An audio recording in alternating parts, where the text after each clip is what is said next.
The way that works is every local area has a local district commander who's the chief inspector, supported by inspectors and sergeants and constables and police community support officers and special constables. And that local neighbourhood policing team is very much dedicated to that locality, and their job is to tie in with their community, to hear those priorities, to meet with partners such as local authorities and voluntary groups and so on, to work out how best to problem solve the issues. Sometimes that can be a conflict. So I was interested in your question about what people need. Sometimes what people need and what they want are not the same thing. And I know there are times when what local people might want their local police to do are things that we cannot do. And I don't hide from that. It is the reality of modern policing, and I'm really happy to talk that through and to debate that. But to give you some examples, speeding is a real issue.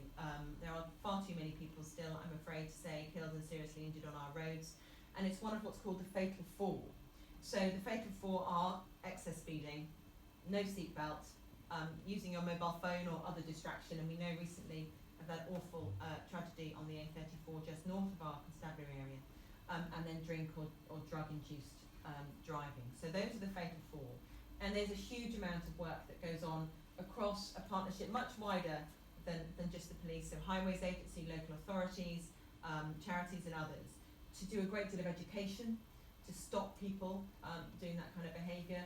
There's engineering, so designing out risk areas in some of our roads and things like that, as well as enforcement. And there is a role for enforcement, and we have a dedicated roads policing team who will pick up on that as well. So we do take that very seriously, and it is something that continues to be a concern that I have, and I'm sure community have. But we're supported by an army of 1,100 community speedwatch volunteers across the constabulary area, and they are fantastic. And they're the ones that you see in your own village or your own neighbourhood with their speed gun and very high visibility jackets. And so the 1,100 of them, just in 2016, they sent out nearly 20,000 letters to local speeders, which is all part of that education. Because if it's pointed out, people usually stop.